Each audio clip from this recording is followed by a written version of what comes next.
Assalamualaikum warahmatullahi wabarakatuh.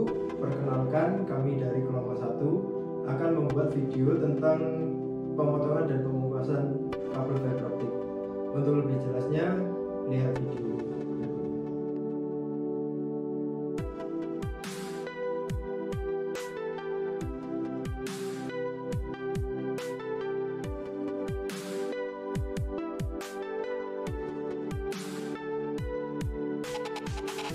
Guys, bisa dilihat ini gue lagi motong kabel.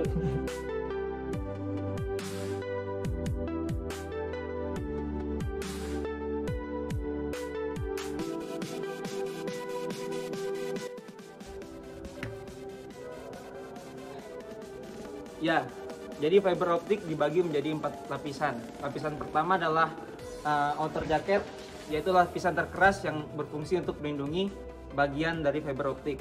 Berikut adalah pelepasan dari outer jacket. Dibutuhkan tenaga ekstra karena outer jacket sangatlah keras.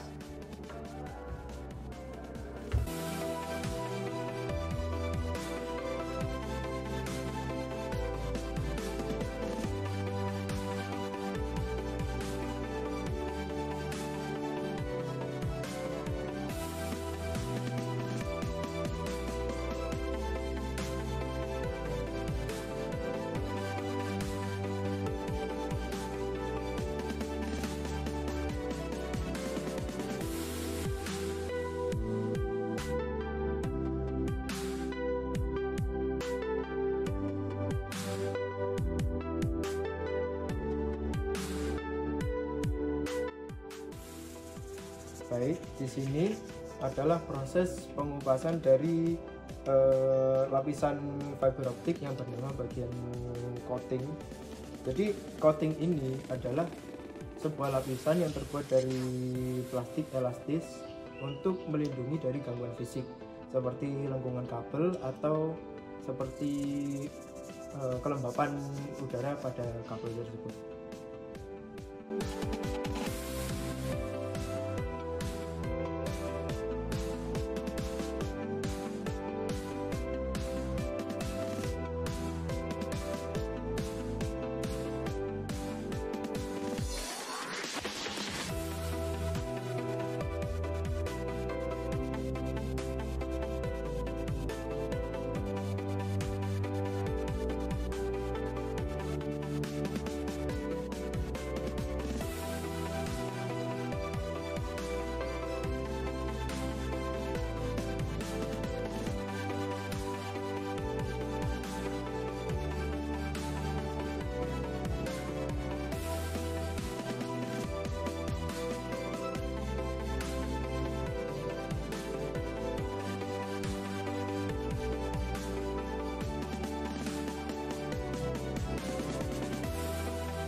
Jadi itu tadi merupakan proses pemotongan dan juga pengupasan dari kabel fiber optik.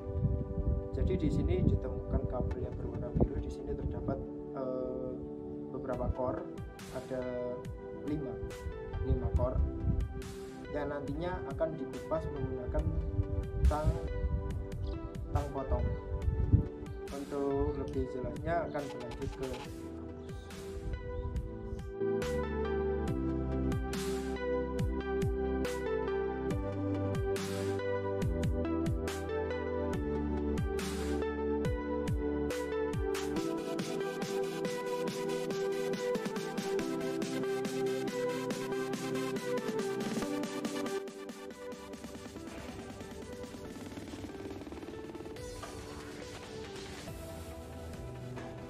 Jadi berikut adalah bagian keempat dan juga bagian ketiga dari serat fiber optik. Untuk bagian keempat yaitu merupakan cladding. Cladding biasanya terbuat dari silikon. Untuk diameternya sekitar 5 mm hingga 250 mikrometer. Fungsinya yaitu untuk melindungi bagian dalam, yaitu bagian serat optik, bagian core, dan juga fungsinya untuk merefleksikan cahaya dalam serat inti dari core. Kemudian selanjutnya pada bagian ketiga yaitu bagian core. Untuk bagian ketiga biasanya berdiameter sekitar 50 meter hingga 50 mikrometer. Untuk bagian core, jika diameternya semakin besar maka sinyalnya akan semakin bagus.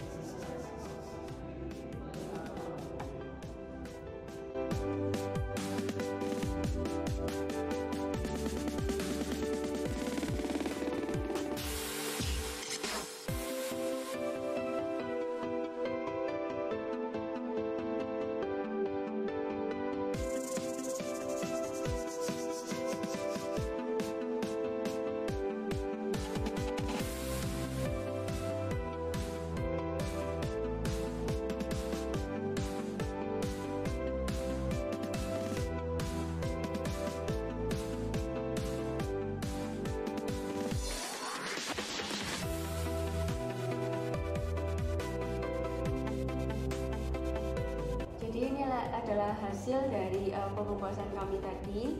Jadi di dalam core itu ada kabel fiber lagi. Di sini fungsinya untuk mengirim data untuk ke fibernya. Kemudian untuk kesalahannya akan dijelaskan oleh Dokter. Jadi, ini adalah salah satu contoh dari kabel fiber optik yang tidak bisa digunakan atau rusak.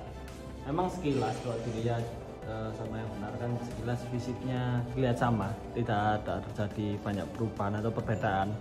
Tapi untuk yang ini itu terjadi kerusakan. Salah satu faktor kerusakannya itu karena terlalu sering dilakukannya pelepasan dan pemasangan dari dari konektor fiber optiknya. Jadi karena terlalu sering melakukan pelepasan dan pemasangan, akhirnya core-nya yang di dalam ini kualitasnya berkurang dan terkadang core-nya ini patah di dalam konektornya dan membuat kabelnya tidak bisa digunakan karena tidak bisa masuk, dan konektornya juga tidak bisa digunakan karena terlalu menancap di dalam core-nya terlalu menancap di kabel dari konektornya. Selain itu, ada hal lain lagi yang membuat kerusakan pada kabel fiber optik, yaitu jika terlalu sering ditekan oleh sesuatu, itu akan terjadi keretakan pada core-nya.